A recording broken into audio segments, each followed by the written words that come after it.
कार्यक्रम में उपस्थित सभी युवा साथी, कार्यकर्ता साथियों, समस्त भाइयों और बहनों, आज सबसे पहले सुर्खी की इस पवित्र भूमि के चरणों में प्रणाम करता हूं। यह भूमि मेरे पिताजी की कर्म भूमि है, यह धरती मेरे पिताजी की कर्म भूमि है।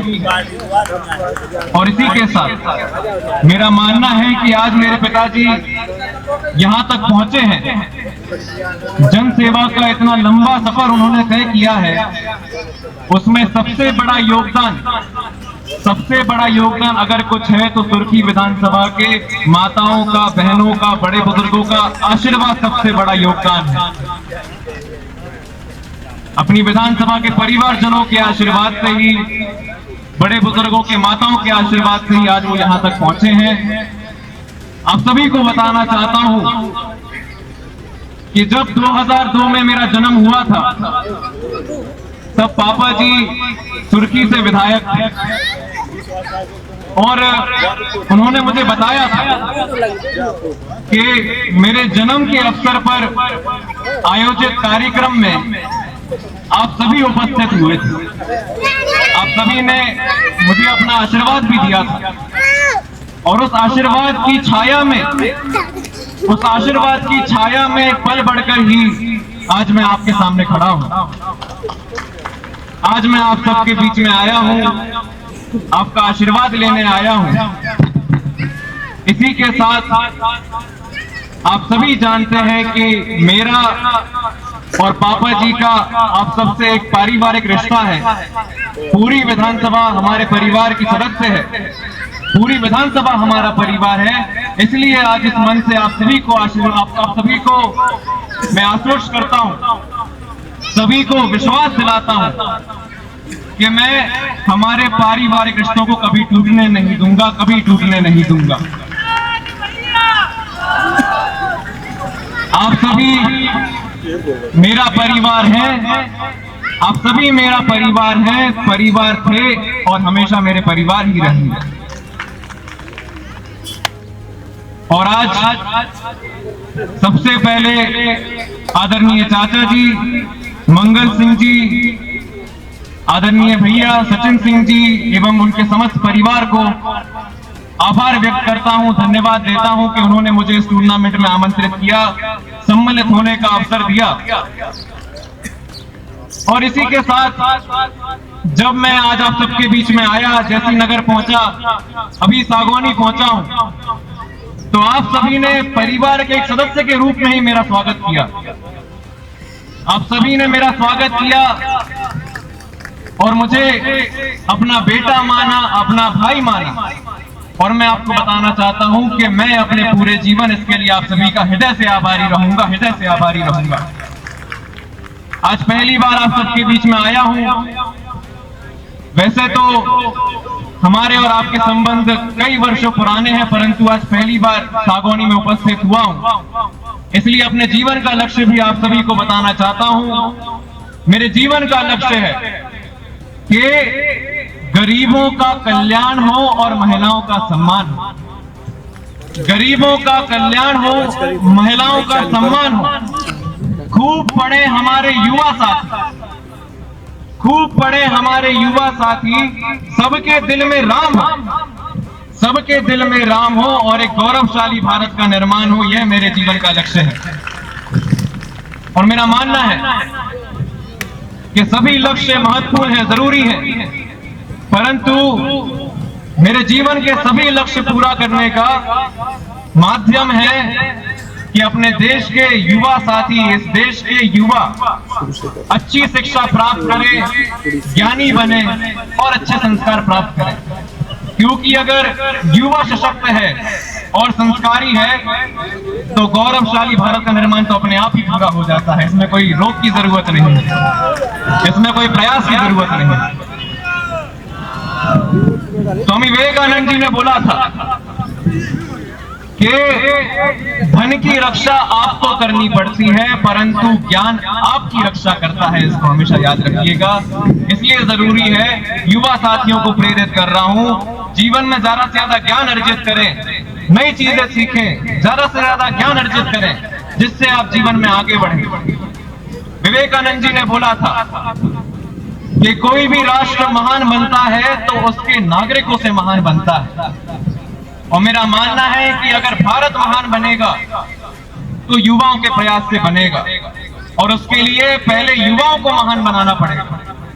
और एक महान युवा कौन होता है? एक महान युवा कैसा होता है? एक महान युवा वह होता है जिसके लिए प्रथम स्थान पर उसका देश आता है, राष्ट्र आता है और राष्ट्रभक्ति आती है। वह एक महान युवा होता है। एक महान युवा वह होता है जिसके लिए दूसरे स्थान पर स्वामी विवेकानंद जी के विचार आते हैं, उनके संस्कार आते हैं।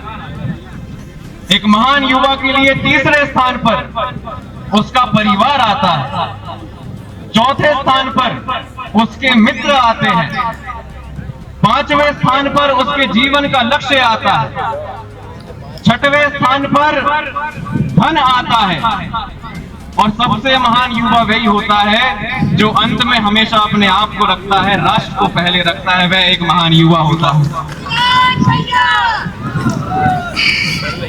और इसी के साथ बहुत सारे युवा मुझसे बोलते हैं, प्रश्न करते हैं कि भैया अगर मैं अकेले धर्म के मार्ग पर चल दूं, सत्य के मार्ग पर चल दूं, तो क्या फर्क पड़ने वाला है? मेरे आसपास के इतने सारे व्यक्ति, मुझसे जुड़े हुए इतने सारे व्यक्ति गलत मार्ग पर चल रहे हैं, गलत आचरण कर रहे हैं। उनको अपने परिवार से कोई मतलब नहीं है, अपने मित्रों से कोई मतलब नहीं है, समाज के कल्याण से कोई मतलब नहीं है। कुछ युवा केवल भोग विलास में ही लिप्त रहते हैं। तो मेरे अकेले अच्छा होने से क्या हो जाएगा? तो उन्हें मैं उत्तर देता हूं कि जब कीचड़ में कमल खिलता है तो हम केवल कमल को देखते हैं, कीचड़ को नहीं देखते हैं। यानी जब एक युवा सत्य के मार्ग पर, धर्म के मार्ग पर चलता है, तो वो कीचड़ में खिले उस कमल के समान है जिसपे सबकी नजरें जाती हैं, जिसका सब सम्मान करते हैं। मेरा प्रयास है कि सुर्खी के युवा जो पहले से ही महान हैं, उनकी महानता को बढ़ाया जाए। सुर्खी के युवा सुर्खी का विकास करें, मध्य प्रदेश का विकास करें, देश का विकास करें। और मेरा मानना है कि सुर्खी के युवा समस्त विश्व के कल्याण के लिए भी सामर्थ्यवान है, और वो विश्व का कल्याण कर सकते हैं। स्वामी विवेकानंद जी की आज जयंती है, इसलिए जरूरी है कि उनके बारे में भी मैं आप सभी से बात करूं। 12 जनवरी 1863 को एक ऐसे महातेजस्वी बालक का जन्म हुआ जिसने अकेले स्वयं के दम पर संसार में भारत की छवि बदलने का काम करा। स्वयं उसने ये कार्य पूरा करा, अकेले पूरा करा। जब विवेकानंद जी का जन्म हुआ होगा तब उनके माता पिता ने सोचा नहीं होगा कि उन्होंने एक ऐसे महातेजस्वी बालक को जन्म दिया है जो विश्व का सबसे ज्ञानी व्यक्ति बनेगा, जो विश्व का सबसे बुद्धिमान व्यक्ति बनेगा, जो विश्व का सबसे विद्वान व्यक्ति बनेगा, विश्व का सबसे धैर्यवान व्यक्ति बनेगा, विश्व का सबसे बड़ा सन्यासी बनेगा, विश्व का सबसे अच्छा वक्ता बनेगा, जो अपना जीवन आदर्श युवाओं के निर्माण को समर्पित कर देगा, जो अपना जीवन आदर्श भारत के निर्माण को समर्पित कर देगा, जो पूरे विश्व में हिंदू और हिंदुत्व संस्कृति का झंडा गाड़ देगा और ऐसे महान कार्य करेगा कि सदियों तक पूजा जाएगा। ऐसे महापुरुष को उन्होंने जन्म दिया। विवेकानंद जी ने हमें संदेश दिया है कि आत्मनिरीक्षण जरूरी है, खुद की गलतियों को भी पहचानना जरूरी है, परंतु आपको जो शिक्षा दी जा रही है उसको पहचानना, उसको समझना भी जरूरी है, उसका निरीक्षण भी जरूरी है। एक किस्सा विवेकानंद जी का आपको सुनाता हूं, आपको हंसी भी आएगी। जब विवेकानंद जी छोटे बच्चे थे तो अपने मित्रों के साथ पेड़ पर खेला करते थे, लटका करते थे, झूला करते थे। सुबह उनका यही कार्य होता था कि पेड़ पर लटक जाते थे, अपने मित्रों के साथ पेड़ पर खेलते थे, झूठते थे। अब विवेकानंद जी के पिताजी को ये बिल्कुल पसंद नहीं आया कि हमारा बेटा केवल यही करता रहता है, खेलता रहता है, पेड़ पे खेलता रहता है। तो उन्होंने विवेकानंद जी से बोला कि पेड़ पर एक ऐसा भूत रहता है जो पेड़ को छूने वाले को खा जाता है। और उनके मित्रों को भी यही बोला कि पेड़ पर एक ऐसा भूत रहता है जो उस पेड़ को छूने वाले व्यक्ति को खा जाता है। सभी मित्र डर गए। अब अगले दिन सभी मित्रों ने देखा विवेकानंद जी फिर से पेड़ पर झूल रहे हैं, खेल रहे हैं, मस्ती कर रहे हैं। तो उनके मित्रों ने पूछा कि तुम्हें डर नहीं लगता है कि तुम्हें भूत खा जाएगा? तो विवेकानंद जी ने बोला कि भैया हम तो कितने महीनों से पेड़ पर खेल रहे हैं, अभी तक तो किसी भूत ने नहीं खाया, एकदम से कहां से भूत प्रकट हो गया और पिताजी को भूत मिल गया। कहने का तात्पर्य है उनके बचपन में ही उनमें इतनी बुद्धि थी कि वो अपने पिताजी के झूठ तक को पहचान लेते थे। ऐसी बुद्धि को हर व्यक्ति के जीवन में स्थापित करना होगा, विद्वान बनना होगा। विवेकानंद जी का सपना था कि उनको ऐसे 100 युवा खड़े करने थे जो सशक्त हो, जो मेहनती हो, जो आस्थावान हो। उनका यह सपना था कि 100 युवा उन्हें ऐसे खड़े करने थे। उनके उस सपने को हम सभी मिलकर पूरा करेंगे और 100 नहीं, ऐसे करोड़ों युवा खड़े करेंगे जो सशक्त होंगे, मेहनती होंगे, आस्थावान होंगे। और वह युवा भारत का नहीं परंतु पूरे विश्व का निर्माण करेंगे, विश्व को आगे बढ़ाएंगे, विश्व को निर्माण करने में समर्थ होंगे। इसी के साथ आज मुझे यह बोलते हुए संदेह नहीं है, डाउट नहीं है कि इस देश की आजादी में सबसे बड़ा बलिदान किसी का है तो इस देश के युवाओं का है। इसको हमेशा याद रखना। मंगल पांडे जी जैसे युवाओं का बलिदान शामिल है, सुभाष चंद्र बोस जी जैसे युवाओं का बलिदान शामिल है, भगत सिंह जी जैसे युवाओं का बलिदान शामिल है, चंद्रशेखर आजाद जी जैसे युवाओं का बलिदान शामिल है। उनके बलिदान का ही नतीजा है कि आज पूरे विश्व में भारत के युवाओं की डिमांड है, मांग है। आप सभी को बताते हुए खुशी हो रही है कि गूगल के सीईओ, गूगल यानी हम जब सर्च करते हैं, फोन खोलते हैं कि ये चीज कहां पर है, ये चीज क्या है, गूगल के सीईओ भारतीय मूल के सुंदर पिचाई जी हैं। ये गर्व की बात है। माइक्रोसॉफ्ट के सीईओ भारतीय मूल के सत्या नडेला जी। विश्व की सबसे बड़ी बैंक वर्ल्ड बैंक के प्रेसिडेंट भारतीय मूल के अजय बांगा जी। ऋषि सुनक जी जो प्रधानमंत्री बने यूके के, इंग्लैंड के, वह भारतीय मूल के हैं। और हमें गर्व होना चाहिए कि जिस देश ने हम पर 200 वर्ष राज करा, उस देश पर शासन करने वाला भी एक भारतीय मूल का व्यक्ति बना। हमें गर्व होना चाहिए। आज हम देखते हैं अमेरिका में बहुत सारे सांसद, गवर्नर भारतीय मूल के हैं। कनाडा में बहुत सारे कनाडा सरकार के मंत्री भारतीय मूल के हैं।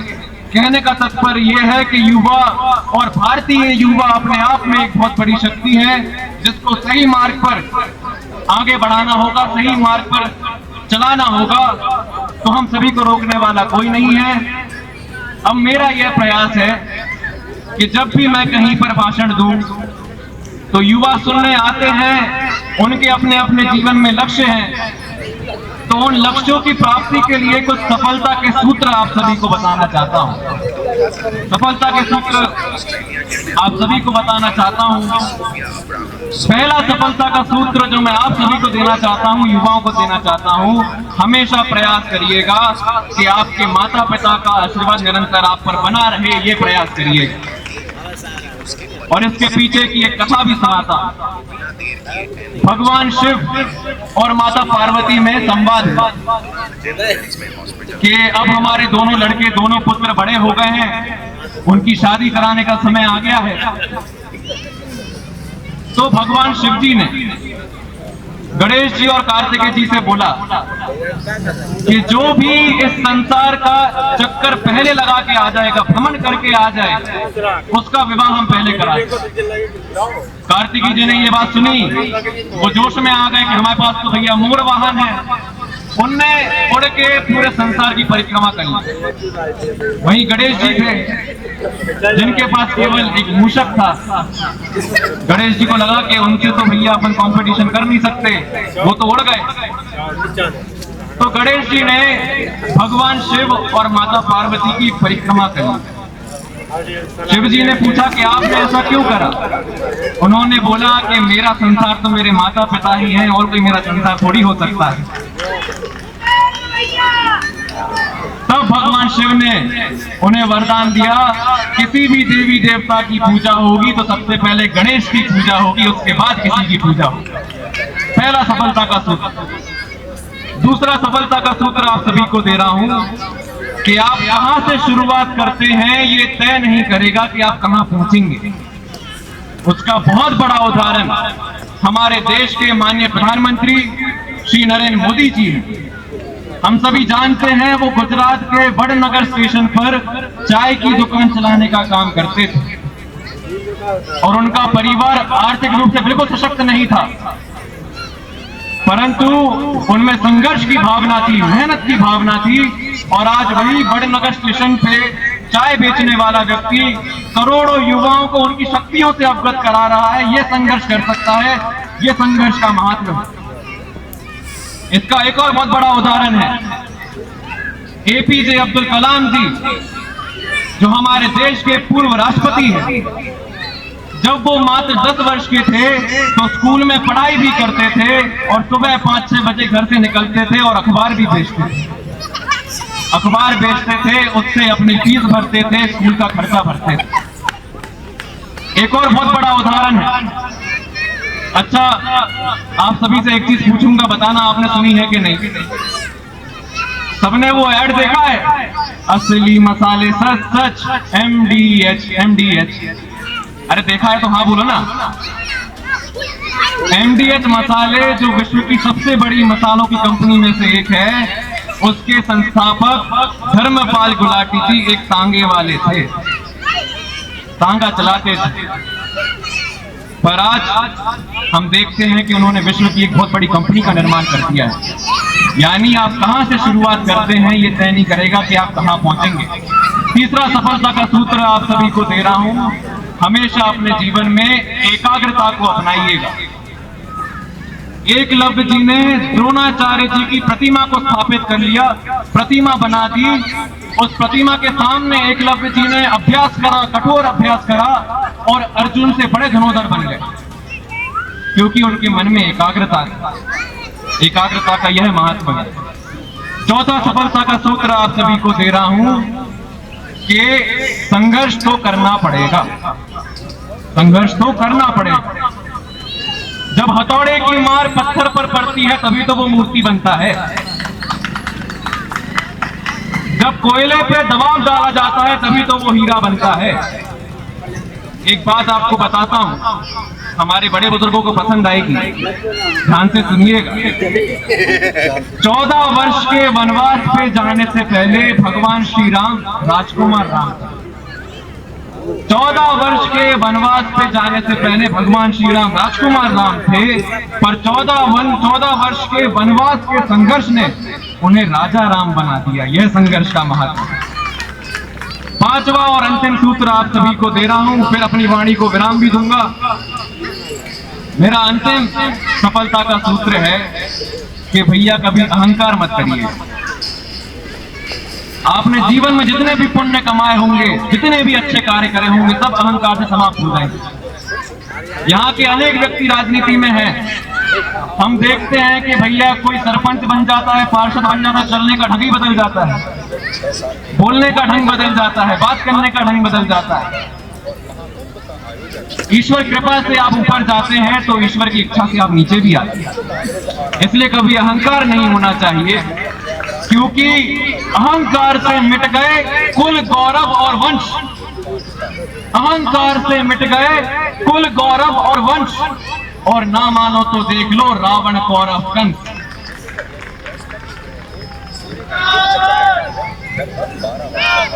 मिलके हम सभी को प्रयास करना है, एक गौरवशाली भारत को बनाना है, निर्माण करना है, आदर्श युवाओं का निर्माण करना है। आप सभी यहाँ पर उपस्थित हुए, अपना महत्वपूर्ण समय दिया, सभी का बहुत बहुत धन्यवाद। ऐसे ही अपना आशीर्वाद मेरे ऊपर बनाए रखें। कुछ पंक्तियों के साथ अपनी वाणी को विराम देता हूँ, ध्यान से सुनिएगा। कई जीत बाकी है, कई हार बाकी, कई जीत बाकी है, कई हार बाकी है, अभी तो जीवन का सार बाकी है। कई जीत बाकी है, कई हार बाकी है, अभी तो जीवन का सार बाकी है, अभी तो यह केवल किताब का एक पन्ना था, यह तो केवल किताब का एक पन्ना था, अभी तो पूरी किताब बाकी है, अभी तो पूरी किताब बाकी है। सभी का बहुत बहुत धन्यवाद।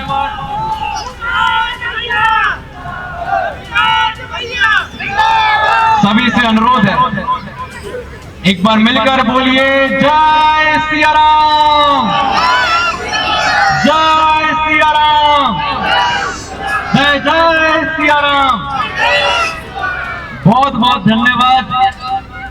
जय सुर्खी, जय मध्य प्रदेश, जय भारत। श्री हनुमंत छाया ज्वेलर्स में आपका स्वागत है। सच्चा सोना और कुशल कारीगरी, जहां हर गहना है एक कहानी और हर कहानी है एक खास पल। शानदार कलेक्शन के साथ गहनों की दुनिया में आपका स्वागत है, जहां परंपरा और आधुनिकता का बेहतरीन संगम मिलता है। सोने, चांदी और हीरे के अद्भुत डिजाइन आपके हर अवसर को खास बनाएंगे। हॉलमार्क प्रमाणित गुणवत्ता, शुद्धता की गारंटी, बेहतरीन डिजाइन, विशिष्ट नवरत्न चयन, जन्म के रत्न एवं हर राशि के लिए विशेष रत्न उपलब्ध, व्यक्तिगत डिजाइनिंग जो आपके आभूषण को अनुकूलित करे तो अपने विशेष दिन को और भी खास बनाएं। श्री हनुमंत छाया ज्वेलर्स के नवरत्नों और हॉलमार्क ज्वेलरी के साथ हमारा पता है श्री हनुमंत छाया ज्वेलर्स, मेडिकल कॉलेज रोड, तिली वार्ड, सागर, मध्य प्रदेश। रिपब्लिक सागर मीडिया को सब्सक्राइब अवश्य करें और आप हमारी आने वाली सभी वीडियो को देखना चाहते हैं तो आपको उसके लिए घंटी जरूर दबानी पड़ेगी, ताकि आपको सभी वीडियो की नोटिफिकेशन समय समय पर मिलती रहे। रिपब्लिक सागर मीडिया पर जो भी वीडियो आएगा वह सच की कसौटी पर कसकर ही आएगा।